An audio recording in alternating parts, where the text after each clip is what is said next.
ഓം ശാന്തി. നമ്മൾ ജീവിച്ചുകൊണ്ടിരിക്കുന്ന ഈ കലിയുഗത്തിൽ ഓരോ ദിവസവും ഒന്നല്ലെങ്കിൽ മറ്റൊരു പ്രശ്നങ്ങൾ മനുഷ്യന്മാരുടെ ജീവിതത്തിൽ വന്നുകൊണ്ടേയിരിക്കും. അത് വരാതാക്കാൻ നമുക്ക് പറ്റുമോ? ഒരിക്കലുമില്ല. വേനൽക്കാലത്ത് ചൂടെടുക്കാതിരിക്കണമെങ്കിൽ നമ്മൾ എന്താ ചെയ്യുക? ഒന്നുകിൽ AC ഫിറ്റ് ചെയ്യും, അല്ലെങ്കിൽ ഫാൻ ഇടും, അല്ലെങ്കിൽ ജനലും വാതിലൊക്കെ തുറന്നുകൊണ്ട് നല്ല എയറേഷൻ ഉള്ളതായിരിക്കുന്ന ഒരു സ്റ്റേജ് ഉണ്ടാക്കും. ഏതെങ്കിലും ഒരു ചൂടില്ലാതാക്കാനുള്ളൊരു വിദ്യ കണ്ടെത്തിക്കൊണ്ട് നമ്മൾ ചൂടിനെ കുറയ്ക്കുകയാണ് ചെയ്യുക. ശരീരത്തിൻ്റെ ആരോഗ്യത്തിന് വേണ്ടിയിട്ടാണെങ്കിൽ നല്ല വെള്ളമുള്ള ആഹാരങ്ങൾ, ജ്യൂസുകൾ, അങ്ങനെ കുറച്ച് നല്ല രീതിയിലുള്ളതായിരിക്കുന്ന ഫുഡും സിറ്റുവേഷൻസും സൗകര്യങ്ങളും ഒരുക്കിക്കൊണ്ട് ആ ചൂടിൻ്റെ ആക്രമണത്തിൽ നിന്ന് രക്ഷപ്പെടാൻ വേണ്ടി നമ്മൾ സ്വയം തയ്യാറെടുക്കും. ശരിയല്ലേ? മഴക്കാലാണെന്നുണ്ടെങ്കിൽ ആ രീതിയിലുള്ളതായിരിക്കുന്ന ആഹാരമാക്കി മാറ്റും, ആ രീതിയിലുള്ളതായിട്ടുള്ള ലൈഫ് സ്റ്റൈലാക്കി മാറ്റും, വേണ്ട സാധനങ്ങൾ സ്വന്തമാക്കും. അതുപോലെ തന്നെ ഈ കാലചക്രത്തിലും ഉണ്ട് ഓരോ ചൂടുകാലവും തണുപ്പുകാലവും മഞ്ഞുകാലവും ഒക്കെ. ഇത് കാലചക്രത്തിലെ ചൂടുകാലമാണ് എന്ന് വെച്ചാൽ അർത്ഥം കലിയുഗത്തിൻ്റെ അവസാനമാണ്. ഓരോരുത്തരും അവനവൻ്റെ കർമ്മക്കണക്കുകൾ തീർത്തുകൊണ്ടിരിക്കുന്ന ഒരു സമയമാണ്. ഒരു നാടകം പൂർത്തിയാവുമ്പോൾ എല്ലാ ആക്ടേഴ്സും തട്ടുപൊളിക്കും, ആക്ട് ചെയ്യുന്നതായിട്ടുള്ള കാര്യങ്ങളൊക്കെ എടുക്കും, മേക്കപ്പ് ഒക്കെ അഴിച്ചു മാറ്റും, അവനവൻ്റെ വീട്ടിലേക്ക് സ്വന്തമായിട്ട് പോകും. അതുപോലെ കാലചക്രത്തിലും അത് ഈ നാടകത്തിൻ്റെ അന്തിമ മുഹൂർത്തത്തിലൂടെയാണ് നമ്മൾ കടന്നുപോയിക്കൊണ്ടിരിക്കുന്നത്. അതുകൊണ്ട് തന്നെ പലപ്പോഴും അവനവൻ്റെ കർമ്മക്കണക്കുകൾ തീർത്തിട്ട് വേണം നമുക്ക് ഈ നാട്ടിൽ നിന്ന് വേഷമഴിച്ചു മാറ്റിക്കൊണ്ട് സ്വന്തം വീട്ടിലേക്ക് പോകാനായിട്ട്. എങ്ങനെയാണോ ഒരാൾ ഒരു നാട് വിട്ടു പോകണമെന്ന് കേൾക്കുമ്പോൾ ആ നാട്ടിൽ ആരൊക്കെ അയാൾക്ക് കടം കിട്ടാനുണ്ടോ, അയാൾ കടം വാങ്ങിയിട്ടുണ്ടോ, അതല്ലെങ്കിൽ മറ്റേതെങ്കിലും സാധനങ്ങൾ വാങ്ങിച്ചിട്ടുണ്ടോ, അവരൊക്കെ ഇവർ പോവുകയെന്ന് കേട്ടാൽ എൻ്റെ ഒരു സാധനം ഉണ്ടല്ലോ, അതൊന്ന് വേണമായിരുന്നു, എൻ്റെ പൈസ തരാതെയാണോ പോകുന്നത്, നിങ്ങൾ പോകുന്നു കേൾക്കുന്നല്ലോ എന്ന് പറഞ്ഞാൽ എല്ലാവരും ചോദിക്കാൻ വരും അല്ലേ? ദ സെയിം വേ ഈ കാലചക്രത്തിൽ നമ്മുടെ ഈ യാത്രയിലും എല്ലാവരും നമ്മുടെ അടുത്ത് കണക്ക് ചോദിക്കുന്ന സമയമാണ്. അതുകൊണ്ടാണ് ഈ ലോകത്ത് നമ്മൾ എവിടെ നോക്കിയാലും ഏത് വീട്ടിൽ നോക്കിയാലും ഒന്നല്ലെങ്കിൽ മറ്റൊരു രീതിയിൽ ഒന്നുകിൽ ഒരു പ്രോബ്ലം ആയിരിക്കാം, റിലേഷൻഷിപ്പിൻ്റെ പ്രോബ്ലം ആയിരിക്കാം, അല്ലെങ്കിൽ ബന്ധങ്ങൾ നല്ല സുദൃഢമായിരിക്കും, അവരെ സംബന്ധിച്ചിടത്തോളം സാമ്പത്തികമായിട്ടുണ്ടായിക്കൊള്ളുന്നില്ല, അല്ലെങ്കിൽ ബന്ധങ്ങൾ നല്ല കുഴപ്പമില്ലാത്തതാണ്, സാമ്പത്തികമുണ്ട്, ആരോഗ്യം വളരെ മോശമായിരിക്കാം. ഇങ്ങനെ ഏതെങ്കിലും ഒരു രീതിയിൽ എല്ലാ മനുഷ്യന്മാരും അവരുടെ കണക്ക് തീർക്കുന്നതായിരിക്കുന്ന കാലചക്രത്തിലെ സമയമാണ് കലിയുഗം എന്ന് പറയുന്നത്. ഞാൻ പറയാതെ തന്നെ നിങ്ങൾക്ക് എല്ലാവർക്കും അറിയാം ഈ യുഗം കലിയുഗമാണ് എന്ന്. അപ്പോൾ കലിയുഗത്തിൽ എന്തെങ്കിലും മോശമായിരിക്കുന്ന വളരെ മോശമായ കാര്യം നടന്നാൽ എല്ലാവരും പറയുന്നത് കേൾക്കാം, ഇത് യുഗപ്രഭാവമാണ്, കലിയുഗല്ലേ ഇങ്ങനെയൊക്കെ നടക്കും എന്നൊക്കെ പറയുന്നത് കേൾക്കാം. അപ്പോൾ തീർച്ചയായിട്ടും ഒരു കാലചക്രത്തിൽ അതിൻ്റെ കലിയുഗത്തിലൂടെ കടന്നു പോകുമ്പോൾ അതിൻ്റെതായിട്ടുള്ള പ്രശ്നങ്ങൾ എല്ലായിടത്തും ഉണ്ടാവും. കലിയുഗം എന്നതിൻ്റെ വേറൊരു മീനിങ് നോക്കിയാൽ കർമ്മക്കണക്ക് തീർക്കാനുള്ളതായിരിക്കുന്ന സമയം എന്നർത്ഥം. അതുകൊണ്ടാണ് എല്ലാ ജീവിതം നോക്കിക്കോളൂ, കുടുംബത്തിനുള്ളിൽ യാതൊരു പ്രശ്നങ്ങളും ഇല്ല എന്ന് ഉറപ്പിച്ച് പറയുന്ന ഒരു ഫാമിലിയെ പോലും നിങ്ങൾ എനിക്ക് കാണിച്ചു തരാൻ കഴിയില്ല. എല്ലാ ഫാമിലികളിലും ഉണ്ട് പ്രോബ്ലംസ്, എല്ലാവർക്കും ഉണ്ട് പ്രശ്നങ്ങൾ, എല്ലാവരും ഇതിനൊക്കെ തന്നെ അതിജീവിച്ചുകൊണ്ട് തന്നെയാണ് മുന്നോട്ട് വന്നുകൊണ്ടിരിക്കുന്നത്. അതുകൊണ്ട് വിഷമിക്കാതിരിക്കുക. ഈ ലോകത്തിൽ ജീവിക്കുമ്പോൾ നമ്മൾ ആദ്യം സ്വന്തമാക്കേണ്ട മനസ്സിലാക്കേണ്ട ഒരു സത്യമുണ്ട്, ഈ ലോകത്ത് എല്ലാവർക്കും ഉണ്ട് പ്രശ്നങ്ങൾ, നമുക്കുണ്ട് പ്രശ്നങ്ങൾ. എല്ലാവരും അവരുടെ പ്രശ്നങ്ങളെ മാറ്റി നിർത്തിക്കൊണ്ട് മുന്നോട്ട് പോകുന്നത് കൊണ്ടാണ് സന്തോഷമായിട്ട് ജീവിക്കുന്നത്. ഞാനും എൻ്റെ പ്രശ്നങ്ങളെ മാറ്റി നിർത്തിക്കൊണ്ട് മുന്നോട്ടുള്ള യാത്രയിൽ പോവുകയാണെങ്കിൽ ഇതൊന്നും ഒരു കാഴ്ചയേ ആവില്ല. ഒരു യാത്ര പോവുകയാണ്, ജീവിതം എന്നൊരു യാത്രയാണെന്ന് വിചാരിക്കുക.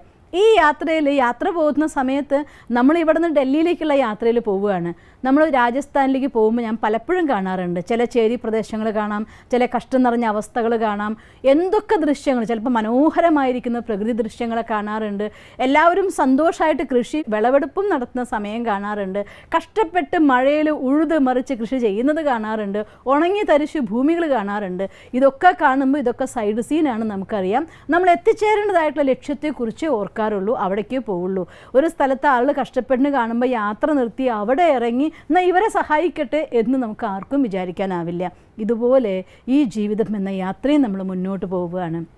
ഈ യാത്രയിൽ വഴിയോര കാഴ്ചകളെപ്പോലെ ജീവിതത്തിലുണ്ടാവുന്നതായിരിക്കുന്ന പ്രശ്നങ്ങൾക്കും സംഘർഷങ്ങൾക്കും അതിനെ നമുക്കൊരു വഴിയോര കാഴ്ചകളായിക്കൊണ്ട് കാണാൻ സാധിക്കുകയാണെങ്കിൽ എളുപ്പമായിട്ട് മുന്നോട്ട് പോവാം. പക്ഷെ ഒരു വ്യത്യാസമുണ്ട്, വഴിയോര കാഴ്ച കാണുമ്പോൾ ആ കാഴ്ചകളിലെ ആക്ടേഴ്സ് വേറെ ആരൊക്കെയോ ആണ്. ജീവിതമാകുന്ന യാത്രയിൽ ആക്ടേഴ്സും നമ്മൾ തന്നെയാണ്, അനുഭവിക്കുന്നതും നമ്മൾ തന്നെയാണ്, ഇതൊക്കെ കാണുന്നവരും നമ്മൾ തന്നെയാണ്. പക്ഷേ ആ കാണുന്ന സമയത്ത് അത് നമ്മളിൽ എഫക്റ്റ് ചെയ്യാതിരിക്കണം എന്നുണ്ടെങ്കിൽ യാത്ര നിശ്ചിതമാക്കിയിട്ടുണ്ടായിരിക്കണം, കൃത്യമായ ലക്ഷ്യം നമുക്കുണ്ടായിരിക്കണം. ലക്ഷ്യത്തിലേക്കുള്ള യാത്രയാണെങ്കിൽ ഒന്നും നമ്മളെ ബാധിക്കുകയില്ല. ഉദാഹരണം പറഞ്ഞാൽ, ഇപ്പോൾ ഇന്ന് നമ്മളെ PM കാണാൻ വേണ്ടി ഒരു സമയം തന്നിരിക്കുന്നു. ടൗണിലാണ് കാണേണ്ടത്. പുറത്തിറങ്ങാൻ നേരത്ത് വണ്ടി എടുക്കാൻ നോക്കുമ്പോൾ ടയർ പഞ്ചറായിരിക്കുകയാണ്. PMനെ കാണാൻ പോകേണ്ട യാത്ര ഇന്ന് സാധ്യമല്ല നമ്മൾ പറയാറില്ല. ഉടനെ നമ്മൾ നോക്കും വേറെ ഏത് വണ്ടി എനിക്ക് കിട്ടാനുണ്ട്. ഒരു ഓട്ടോ വിളിച്ചു പോവാത്ത നേരത്ത് ഓട്ടോറിക്ഷക്കാരൻ്റെ അടുത്ത് പെട്രോൾ കഴിഞ്ഞു പോയി, അവിടെ നിന്ന് യാത്ര പുറപ്പെടാൻ പറ്റില്ല എന്ന് പറഞ്ഞാൽ അയ്യോ ഇതും മുടങ്ങി, ഇനി നടക്കില്ല എന്ന് പറയില്ല. ഇനി എന്താണ് നെക്സ്റ്റ് ഓപ്ഷൻ, എനിക്ക് മുന്നോട്ട് പോകേണ്ടതെന്ന് നോക്കും. അങ്ങനെ ഒരു ചെറിയ ലക്ഷ്യം, എൻ്റെ മുന്നിൽ അത് വലുതെന്ന് തോന്നുന്നൊരു ലക്ഷ്യം എന്ന് കണ്ടു കഴിഞ്ഞാൽ അതിനു വേണ്ടി ഒന്നല്ലെങ്കിൽ മറ്റൊന്ന് ഈ രീതിയിൽ നമ്മൾ മുന്നോട്ട് പോകും. ആ പോകണമെന്നുണ്ടെങ്കിൽ നമ്മുടെ ലക്ഷ്യത്തിൻ്റെ പ്രാധാന്യം നമുക്കുണ്ടായിരിക്കണം. അതുപോലെ ഈ ജീവിതയാത്രയിലും മുന്നോട്ടുള്ള യാത്ര നമ്മൾ പോകുമ്പോൾ നമുക്ക് യാതൊരു കാരണം കൊണ്ടും നമ്മൾ തളരാതിരിക്കണം എന്നുണ്ടെങ്കിൽ ഈ യാത്രയിൽ എന്തൊക്കെയാണ് ഈ ലോകത്ത് സംഭവിച്ചുകൊണ്ടിരിക്കുന്നത്. ചിലർ ഇടയ്ക്ക് വെച്ച് നമ്മുടെ സഹയാത്രികർ ഇറങ്ങിപ്പോയെന്നിരിക്കാം. നമ്മൾ പല കുടുംബങ്ങളിൽ നിന്നും എനിക്ക് ഫോൺ വരാറുണ്ട്. അപ്രതീക്ഷിതമായിട്ട് ഭർത്താവ് മരിച്ചു, ഭാര്യ മരിച്ചു, മകൻ മരിച്ചു. അവർ ഈ സഹയാത്രികരായിരുന്നു നമ്മുടെ ജീവിതയാത്രയിൽ. ഇടയ്ക്ക് വെച്ച് യാത്ര അവസാനിപ്പിച്ച് അവർ പോയിക്കളഞ്ഞു. എന്തു ചെയ്യാൻ പറ്റും? യാത്ര അവസാനിപ്പിക്കാനാവോ? ഇല്ല, ഈ യാത്ര മുന്നോട്ട് കൊണ്ടുപോയേ പറ്റൂ. ഒരു പക്ഷേ യാത്രയിൽ നമ്മൾ വിചാരിച്ച വഴികളിൽ നിന്ന് മാറി നമുക്ക് വഴി പോകേണ്ടി വന്നേക്കാം. ഒരു റിലേഷൻ അവിടെ അവസാനിപ്പിച്ചിരിക്കുന്നു, പുതിയൊരു യാത്രയിൽ നിങ്ങൾക്ക് പോകേണ്ടതായിട്ട് വന്നേക്കാം എന്ന് കരുതിയും ഈ യാത്ര അവസാനിപ്പിക്കാനാവില്ല, നമുക്ക് മുന്നോട്ട് പോയേ പറ്റൂ. അപ്പോൾ എന്തൊക്കെ തന്നെ തടസ്സങ്ങൾ ഉണ്ടായാലും, സഹയാത്രികരില്ലാതായാലും അഥവാ സാധനങ്ങളില്ലാതായാലും, വഴി മാറി യാത്ര ചെയ്യേണ്ടി വന്നാലും നിങ്ങൾക്ക് മുന്നോട്ട് മാത്രം പോയിക്കൊണ്ടിരിക്കണം എന്നുണ്ടെങ്കിൽ തീർച്ചയായിട്ടും കുറച്ച് കാര്യങ്ങളെ നമ്മുടെ ജീവിതത്തിൽ സ്വന്തമാക്കിയേ പറ്റൂ. ആ കാര്യങ്ങളാണ് ഇന്ന് ഞാൻ നിങ്ങൾക്ക് പറഞ്ഞിരുന്നത്.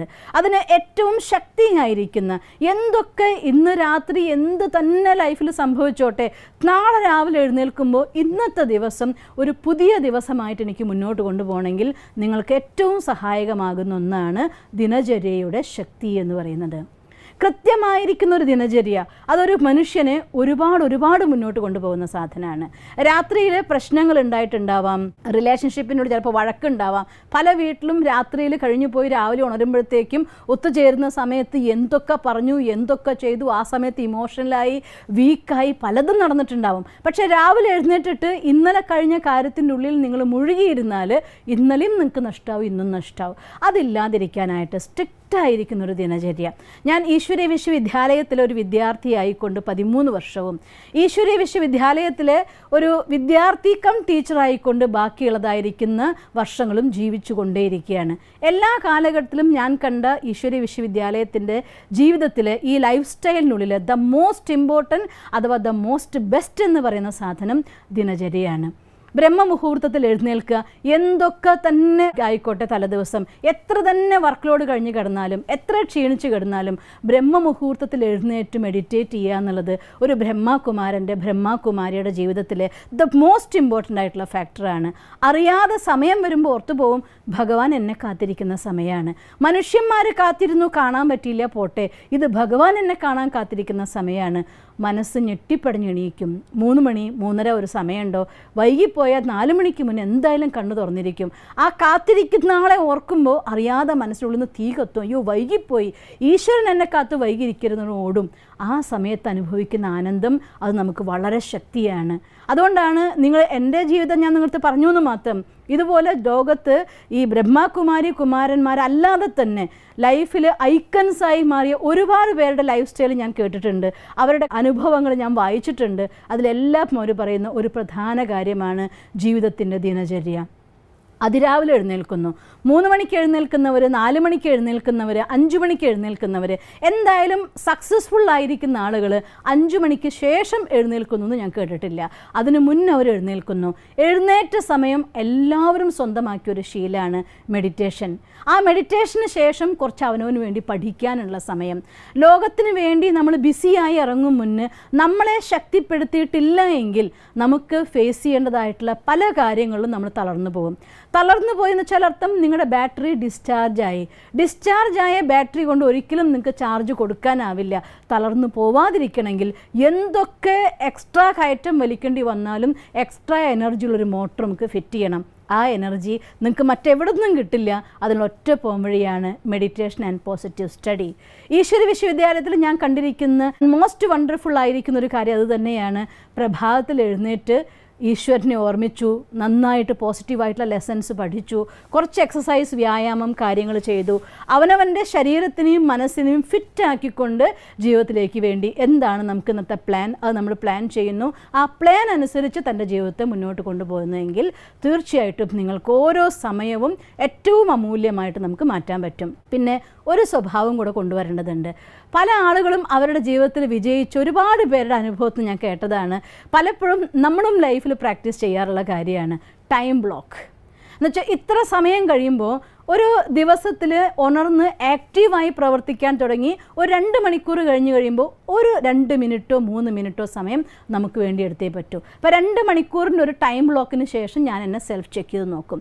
ഞാൻ ഏത് വഴിക്കാണ് പോയിക്കൊണ്ടിരിക്കുന്നത്, എൻ്റെ മനസ്സിപ്പോൾ കറങ്ങാൻ പോവുകയാണോ, അതോ പ്രോപ്പറായിരിക്കുന്ന ആക്ടിവിറ്റീസ് അത് പ്രവർത്തിക്കാൻ നിൽക്കുകയാണോ, അത് വേസ്റ്റിലേക്ക് പോകുന്നുണ്ടോ, അതോ ബെസ്റ്റാക്കി മാറ്റുന്നുണ്ടോ, എന്താണ് എൻ്റെ ഉള്ളിലെ ആക്ടിവിറ്റി. അതിന് 2 മണിക്കൂറിൻ്റെ ഒരു ടൈം ബ്ലോക്ക് കഴിഞ്ഞ് കഴിഞ്ഞാൽ 1 മണിക്കൂറിൻ്റെ ടൈം ബ്ലോക്ക് അഥവാ 2 മണിക്കൂറിൻ്റെ ടൈം ബ്ലോക്ക്, എത്ര ടൈം ബ്ലോക്കിൻ്റെ ഡ്യൂറേഷൻ നിങ്ങൾ കുറയ്ക്കുന്നുണ്ടോ അത്രയും എഫക്റ്റീവായിട്ട് നിങ്ങൾക്ക് നിങ്ങളുടെ സമയത്ത് ഉപയോഗിക്കാനും നിങ്ങളുടെ ദിനചര്യനെ പെർഫെക്റ്റായിട്ട് മുന്നോട്ട് കൊണ്ടുപോകാനും സാധിക്കും. അങ്ങനെ ഇടയ്ക്കിടയ്ക്ക് ഒന്ന് നിർത്തിക്കൊണ്ട് നമ്മളെ ഒന്ന് പരിശോധിക്കാൻ, ഇപ്പോൾ എൻ്റെ മനസ്സ് എവിടെ പോകുന്നു, എൻ്റെ മനസ്സ് ഇപ്പോൾ കാര്യങ്ങൾ കൊണ്ട് കുഴഞ്ഞു മറിഞ്ഞ് താഴെ പോയോ അതോ അത് സെയിം ലെവലിൽ മൂവ് ചെയ്യുന്നുണ്ടോ, ഇങ്ങനെ നമ്മളൊന്ന് ചെക്ക് ചെയ്യാൻ വേണ്ടി ഒരു സമയം എടുത്തേ പറ്റൂ. അതും നമ്മുടെ എനർജീനെ കൂട്ടുന്ന ഘടകമാണ്. പിന്നെ മാത്രമല്ല, രാത്രി ഉറങ്ങും മുന്നേ ഈവനിങ് സമയം ഞാൻ ബ്രഹ്മമുഹൂർത്ത മെഡിറ്റേഷന് വേണ്ടിയുള്ളതായിട്ടുള്ള കുറച്ച് ക്ലാസ്സുകൾ പഠിച്ചപ്പോൾ അതിൽ ഒരു വീഡിയോ കേട്ട് ഞാൻ പഠിച്ചതാണ്. എനിക്ക് വളരെ എഫക്റ്റീവായി തോന്നിയ ഒരു പോയിൻ്റ്, നമ്മുടെ വേദത്തിലൊക്കെ പറയുന്നതായിട്ടുള്ള ഒരു പോയിൻ്റാണ്. ഞാനതിൽ വായിച്ചു, എനിക്ക് ഒത്തിരി ഇഷ്ടമായി. അതുകൊണ്ട് ഇന്ന് ആ പോയിൻ്റ് നിങ്ങൾക്ക് കൂടെ ഷെയർ ചെയ്യണമെന്ന് ആഗ്രഹിക്കുകയാണ്. സന്ധ്യാസമയം എന്ന് പറയുന്നത് രുദ്രമുഹൂർത്തം എന്നാണ് അതിൽ കൊടുത്തിരിക്കുന്നത്. സന്ധ്യയ്ക്ക് 6 മണി മുതൽ രാത്രി 9 മണി വരെയുള്ള സമയത്തിന് രുദ്രമുഹൂർത്തം എന്നാണ് കൊടുത്തിരിക്കുന്നത്. എന്നുവെച്ചാൽ അർത്ഥം നിങ്ങൾക്ക് നിങ്ങൾ ഈശ്വരനുമായി ബന്ധിപ്പിക്കാനുള്ളതായിരിക്കുന്ന ഈക്വൽ ഇമ്പോർട്ടൻ്റ് ആയിട്ടുള്ള സമയം. ഞാൻ പരമാത്മ മഹാവാക്യത്തിൽ കേട്ടിട്ടുണ്ട്, ബ്രഹ്മമുഹൂർത്ത സമയം സൂര്യോദയത്തിന് 96 മിനിറ്റ് മുന്നുള്ള സമയം, അതുപോലെ തന്നെ സായം സന്ധ്യ സമയം, ഉഷസന്ധ്യ സായം സന്ധ്യ എന്നാണ് പറയുക. ആ സന്ധ്യാസമയത്ത് എത്ര തിരക്കുണ്ടെങ്കിൽ പോലും ചുരുങ്ങിയത് ഏറ്റവും ബിസിയുള്ള ആളാണോ നിങ്ങൾ, ഒരു 15 മിനിറ്റ്സ് എങ്കിലും 9 മണിക്ക് മുന്നുള്ള സമയത്ത് ഫ്രഷായി മെഡിറ്റേഷന് വേണ്ടി നിങ്ങൾ ഉപയോഗിച്ചിരിക്കണം. ആ സമയത്തെ ലോകത്തിൻ്റെ എനർജിയുടെ ആധാരത്തിലാണ് ആ സമയത്തിന് രുദ്രമുഹൂർത്തം എന്ന് പറയുന്നത്. അതുകൊണ്ട് 9 മണിക്ക് മുന്നേ, നിങ്ങൾക്ക് 6 മണിക്ക് 6:30 വന്നെത്താൻ പറ്റിക്കൊള്ളുന്നില്ല, ബിസിനസ് മെന്മാരാണ് അല്ലെങ്കിൽ ഓഫീസാണ് മീറ്റിംഗ് ആണ് ഒക്കെയാണ്, എന്നാലും 9 മണിക്ക് മുന്നേ മിനിമം 15 മിനിറ്റ്സ് നിങ്ങൾ മെഡിറ്റേഷന് വേണ്ടി ഉപയോഗിച്ചേ പറ്റൂ. ആ രുദ്രമുഹൂർത്തത്തിൽ അഥവാ പോസിറ്റീവ് എനർജി ഏറ്റവും കൂടുതലായിട്ടുള്ള ആ സമയത്ത് നിങ്ങൾ ആ പരമാത്മാവുമായി കോണ്ടാക്ട് ചെയ്യുക, ആ റിലേഷനിലിരിക്കുക, നമ്മൾ എനർജി നിറയ്ക്കുക. ഇനി നിങ്ങൾക്ക് വീട്ടിൽ വരാൻ പറ്റില്ല, പോട്ടെ ഓഫീസിൽ മതി, എവിടെയെങ്കിലും ഒരു കോർണറിൽ നിങ്ങൾക്ക് സൈലൻ്റ് ആയിട്ടൊരു 15 മിനിറ്റ്സ് ഇരിക്കാൻ വേണ്ടി കണ്ടെത്തുക. ആ 15 മിനിറ്റ്സ് നിങ്ങളെ ചാർജ് ചെയ്യാൻ വേണ്ടി ഉപയോഗിക്കുക. ഇത് സ്ഥിരമായിട്ടൊരു ദിനചര്യയുടെ ഭാഗമാക്കുന്നുണ്ടെങ്കിൽ വൈകുന്നേരത്ത് 7 മണിക്ക് നിങ്ങൾക്കൊരു മീറ്റിംഗ് അറ്റൻഡ് ചെയ്യണമെന്ന് വിചാരിച്ചു. അതൊരുപാട് ഹെക്റ്റിക്കായിരിക്കുന്ന ഡിസ്കഷൻ നടക്കാൻ പോകുന്ന മീറ്റിംഗ് ആണ്. അതിന് മുന്നേ 6 മുതൽ 6:15 വരെയോ 6:30 മുതൽ 6:45 വരെയോ ഒരു 15 മിനിറ്റ്സ് നിങ്ങൾക്ക് വേണ്ടി എവിടെയെങ്കിലും ഒരു ബ്രേക്ക് കണ്ടെത്തി നിങ്ങൾ മെഡിറ്റേഷന് വേണ്ടി ഉപയോഗിച്ചിട്ടുണ്ട് എങ്കിൽ പിന്നെ നടക്കാൻ പോകുന്ന ഒരു മീറ്റിങ്ങിൻ്റെ ഉള്ളിൽ എത്ര ഹോട്ട് ഡിസ്കഷൻ ഉണ്ടായിക്കോട്ടെ അത് നിങ്ങളെ എഫക്റ്റ് ചെയ്യാതെ പെർഫെക്റ്റായിട്ട് ഫോക്കസ് ചെയ്തുകൊണ്ട് ആ കാര്യത്തെ മുന്നോട്ട് കൊണ്ടുപോകാൻ നിങ്ങൾക്ക് സാധിക്കും. ഈവൻ നിങ്ങളുടെ ബിസിനസ്സിൻ്റെ കണക്ക് നോക്കണം, കാര്യങ്ങളായിക്കോട്ടെ, ഈ 15 മിനിറ്റ്സ് നിങ്ങൾ പ്രൊഡക്റ്റീവ് ആയിക്കൊണ്ട് എനർജൈസ് ചെയ്ത് കഴിഞ്ഞാൽ അത് കഴിഞ്ഞ ശേഷം ചെയ്യുന്ന ഓരോ കാര്യത്തിലും ഈസി ആയിട്ട് ഫോക്കസ് ചെയ്യാനും കാര്യങ്ങൾ ഡബിൾ ത്രിബിളായി ആക്റ്റീവ് ആയിക്കൊണ്ട് നിങ്ങൾക്ക് ചെയ്യാനുള്ളതായിട്ടുള്ള എനർജി ആ സമയത്ത് നമുക്ക് കിട്ടും. അതുപോലെ രാത്രി ഉറങ്ങും മുന്നുള്ള സമയവും ഒരു ദിവസത്തിൻ്റെ എല്ലാ ഭാരം കൂടി മറ്റൊരു ദിവസത്തേക്ക് വലിക്കരുത്. അന്നത്തെ ദിവസത്തെ എന്തൊക്കെ തിരക്കായിക്കോട്ടെ കാര്യങ്ങളായിക്കോട്ടെ ഉറങ്ങും മുന്നേ ആദ്യം ശരീരത്തിന് മെസ്സേജ് കൊടുക്കണം. നമ്മൾ ഇന്നത്തെ കാര്യങ്ങളൊക്കെ നിർത്തിയിരിക്കുന്നു. ചിലർ ഓഫീസിൽ നിന്നൊക്കെ വന്ന ശേഷം സന്ധ്യയ്ക്ക് കുളിച്ച് ഫ്രഷ് ആയിട്ടായിരിക്കും ആഹാരമൊക്കെ കഴിക്കുന്നത്. അവർ വീണ്ടും കുളിക്കണമെന്ന് ഞാൻ പറയില്ല, പക്ഷെ ശുദ്ധമായ നീറ്റായിരിക്കുന്ന വസ്ത്രത്തോടെ വേണം ഉറങ്ങാനായിട്ട് പോകാനായിട്ട്. അതിന് കുറച്ച് മുന്നായിട്ട് ബാക്കിയുള്ള നമ്മുടെ ശ്രദ്ധേനെ ടൂ മച്ച് ആകർഷിക്കുന്ന കമ്പ്യൂട്ടറോ അല്ലെങ്കിൽ മൊബൈലോ അങ്ങനെയുള്ള സാധനങ്ങളിൽ നിന്നൊക്കെ വിഡ്രോ ചെയ്തിരിക്കണം. എന്നിട്ട് നമ്മളിലേക്ക് നമ്മൾ വലിഞ്ഞേ പറ്റൂ.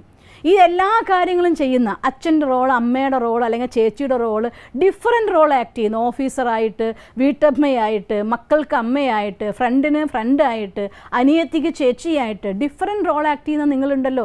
ആ നിങ്ങൾക്ക് നിങ്ങളായിക്കൊണ്ട് നിങ്ങൾ ഉറങ്ങിയിട്ടില്ല എങ്കിൽ മറ്റെല്ലാ റോൾസും നിങ്ങളുള്ളിൽ രാത്രി മുഴുവൻ യുദ്ധം നടത്തിക്കൊണ്ടിരിക്കും. രാവിലെ ഉണരുമ്പോൾ ഒരിക്കലും ഫ്രഷായി ഉണരാനോ തൻ്റെ കാര്യങ്ങളെ പ്രോപ്പറായിട്ട് ചെയ്യാനോ നിങ്ങൾക്ക് സാധ്യമല്ല. അതുകൊണ്ട് ഒരു ഫുൾ സ്റ്റോപ്പ് ഇടണം, ചെക്ക് ചെയ്യണം, ചേഞ്ച് ചെയ്യണം.